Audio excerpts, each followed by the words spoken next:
문재인 정권이 보통 대법관 중에서 대법원장을 지명하는 행태를 벗어나서 춘천지방법원장을 대법관에 지명을 했습니다. 그런데 이 김명수 후보자는요, 진보 성향 판사들의 모임인 우리법연구회 회장을 맡았습니다. 여기 소속 판사들이 법원에서 티는 판결을 해서 우리 사회에 여러 번 사회적인 논란과 물의를 일으킨 바 있습니다. 또 그는 법원 행정처의 사법권 남용 사태 진원지였던 국제인권법연구회의 초대 회장도 지냈습니다. 이 사태는 법원 행정처의 간부가 국제인권법연구회에 대법원장 권한 관련 세미나를 축소하도록 후배 판사에게 지시한 일이 공개되면서요, 이 문제가 되었던 부분인데요.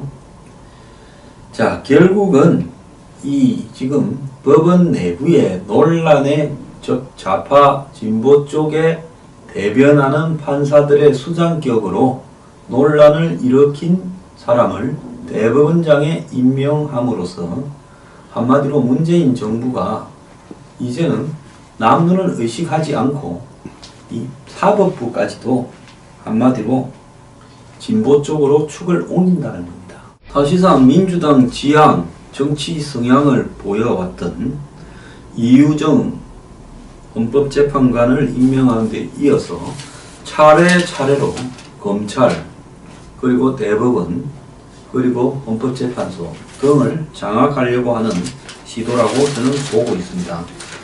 그래서 이 김명수 후보자가 있었던 우리법연구회가 지금 10년 만에 지금 이 논란의 대상으로 또 올랐는데요. 이 단체가 전면적으로 이 한국 사법부의 방향을 왼쪽으로 끌고 갈 중심축으로 지금 떠올란 겁니다. 이 우리법연구회는 88년에 김용철 대법원장 연임에 반대해서 연판장을 돌린 소장 판사들의 모임에서 시작이 되었는데요. 그 뒤에 노무현 정권 시절 이쪽에 속했던 어떤 판사들이 주요 직책에 이렇게 오르면서 이제 실세 조직이 되어 갔는데, 이명박 정권에서는 소속 판사들이 SNS 등에 대통령을 비꼰 까카새끼 짬뽕이라는 글을 올리는 등 파문을 빚으면서 내리막길로 좀 갔는데, 그래서 회원수가 한때 120에서 60명으로 줄었는데 지금까지 버티어 오다가 다시 노무현 정권 투인 문재인 정권이 들어서면서 실세 단체로 떠올랐습니다. 김명수 후보자가 지명을 받은 직후 법무부는 신임 법무실장에 우리법연구회 판사 출신인 이용구 변호사를 임명을 했습니다. 법무부 법무실장은 검사가 보통 하는데 검사 아닌 밖에 나가 있던 변호사가 법무실장이 된 것은 50년 만이라고 지금 알려지고 있습니다.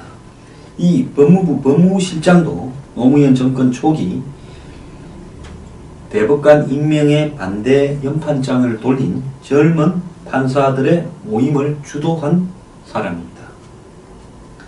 그래서 이 김 후보자도 당시, 그러니까 김 대법관 후보자도 당시 주도적인 역할을 했고, 이용구 법무실장은 헌법재판소에 박근혜 전 대통령 탄핵 때 국회 척 소추위원으로 탄핵 가결에 앞장섰던 사람입니다.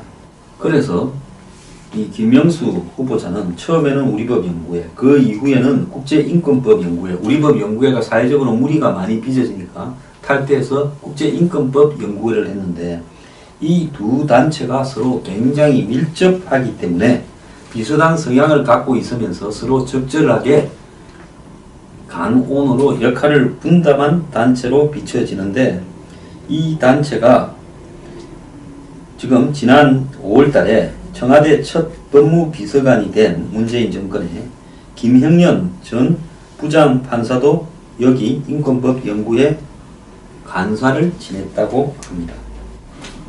자, 문재인 정부는 촛불신탁, 국민명령 등으로 국방개혁도, 사법부 개혁도, 그리고 더 나아가서 우리 사회의 적폐청산도 다 국민의 명령이고 촛불의 신탁이라고 말을 합니다. 엊그제는 대통령이 직접 TV에 나와서 직접 민주주의를 이야기를 했습니다. 사실은 정상적인 국가라면 헌법에 위반되는 발언으로 탄핵 시비가 나올 만한 이야기고요. 야당들은 협치 포기 선언이라고 일체히 비판하고 나섰습니다. 어떻게 대통령이 20일 전 국민에 중계된 이 국민보고회에서 국민들은 주권자로서 평소 정치를 구경만 하고 있다가 선거 때 한 표 던지는 것이 간접민주주의다. 근데 이걸로 만족하지 못하고 직접 민주주의가 지금 필요하다라는 식으로 이야기를 했습니다. 촛불 집회처럼 정치가 잘못할 때 직접 촛불을 들어 정치적 의사표시를 하고 댓글을 통해 의사표시를 하고 그리고 정당의 권리당원으로 참여하고 정부의 정책도 직접 제안하고 반영해 줄 것을 요구한다라고 말을 하면서 현 문재인 정부가 촛불 혁명으로 수립된 정부다.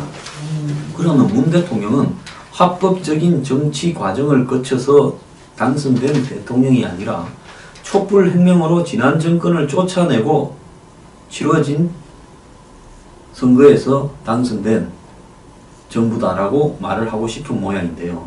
그러면 옛날에 군부가 쿠데타를 했듯이 이번에는 국민들을 동원해서 혁명을 해서 그리고 치러진 선거에서 당선되었다라는 이야기를 하고 싶은가 보는데요. 박근혜 전 대통령은 헌법 과정을 통해서 합법적으로 이렇게 대통령직을 쫓겨난 것이지 혁명으로 쫓겨난 게 아닌데 어찌하여 문재인 대통령은 그렇게 이야기를 하는지 모르겠습니다. 자기들이 지지도 80% 넘는다고 그거 안 믿는 국민이 대부분이고 저도 안 믿습니다. 그러면 뭐든지 말할 수 있고 뭐든지 떠들 수 있어서 내가 내 마음대로 할 수 있고 그래서 국민들 보고 직접 민주주의를 선동해서 이야기를 하는 겁니까? 직접 민주주의가요. 한마디로 의회 민주주의를 이렇게 훼손시키고 야당을 고립시키고 결국은 우중정치로 결국은 거리로 대중을 끌어내서 직접 민주주의라는 미명하에 민주주의를 목소리가 크고 고함이 크고 잘 조직된 사람들이 끌고 가서 정권을 뒤집을 수도 있고 정권을 갖다가 독재화시킬 수도 있는 위험이 있다는 것을 모릅니까? 현대 민주주의 역사에서 거리에 나온 대중이 아주 합법적으로 지속적인 민주주의를 지속해간 나라가 어디 있는지 한번 사례를 들어보기를 바랍니다. 지금 청와대에요. 386 주사파에 가까운 운동권들이 얼마나 많이 있나 지금 한번 읊어보겠습니다. 대통령 비서실장 임종석 전대협 의장, 국정상황실장 전대협 부산대 총학생의장, 그리고 제1부속실 비서관 전대협 소속으로 국민대 총학생의장, 제2부속실 비서관 전대협 이하여대 총학생의장, 정무기획비서관 전대협 전북대 총학생의장, 정무비서관 전대협 원광대 총학생회장, 시민사회비서관 전대협 전북대 총학생회 여학생회 회장, 문화국장 전대협 연대사업국장, 연설비서관 전대협 문화국장입니다.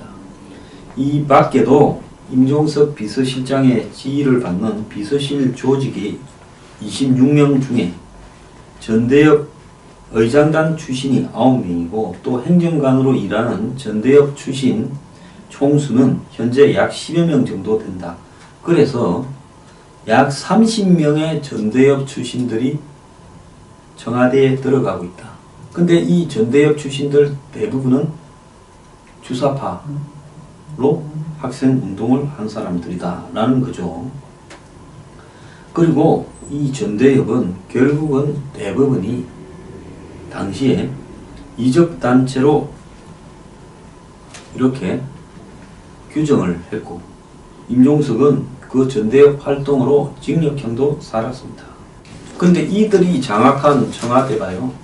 지금 국민들에게 갖가지 퍼플리즘 한마디로 선심 쇼를 벌이고 있고 다른 한편으로는 국가 안보를 위태롭게 만들면서 도발하는 북한에는 말을 하지 않고 우방이 미국에 손발을 묶으면서 전쟁하지 말라고 이야기를 하고 있고 대화로 북한의 핵을 미사일을 제거한다고 말합니다. 그 사이에 문 대통령이 설정해 놓은 레드라인에 결국은 북한이 핵과 ICBM을 안심하고 만들으라는 이야기로 국민들 다수는 이해하고 있습니다.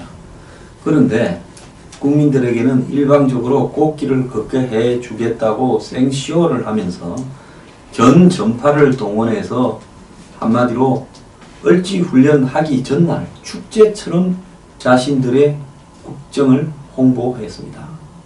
그리고는 을지훈련 첫날에 미국의 상원 의원들을 불러놓고 거기에다가 조그마한 군사적 옵션이라도 하면 안 된다고 다시 말뚝을 박았습니다.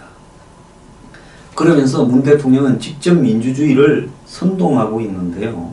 한마디로 국회를 무시하고 야당을 무시하고 우리는 하늘이 부여한 한마디로 권한을 가졌고 도덕성을 가졌고 정의를 가졌고 양심을 독점했기 때문에 우리한테 저항하는 놈들은 전부 적폐다라고 이야기를 하면서 세상 곳곳을 까뒤집고 조사를 하면서 다들 무서워서 말을 못하게 하고 있고 그러면서 언론을 장악한 뒤 그들의 지지율이 80%가 넘는다고 떠들어대면서 지지율이 높은 정권이 뭐든지 할 수 있다고 큰 소리를 치고 있습니다.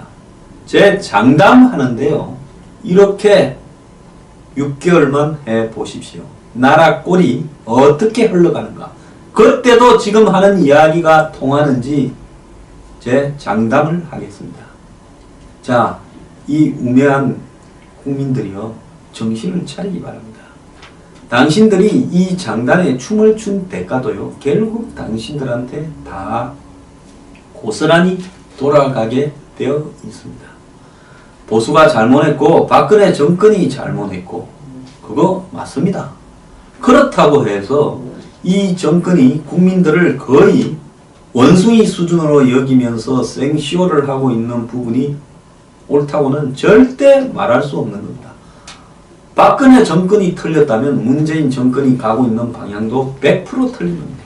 두 사람이요. 서로 극단적인 것 같지만은 제가 볼 때 극단적으로 배치되면서 어떻게 보면 하는 꼴이 똑같다고 저는 보고 있습니다. 이 나라는요. 또 다른 방향으로 지난번에는 저쪽으로 가서 망했으면 이번에는 이쪽으로 가면서 망하고 있습니다. 자, 정신 차리기 바랍니다. 좌파들이 장악한 청와대가 지금 문재인 대통령 정신 못 차리게 하고 있습니다. 그러면서 국민들을 상대로 파퓰리즘으로 생쇼로 지금 끌고 가고 있는데요. 언젠가는 이 쇼도 끝날 때가 있을 거라 봅니다.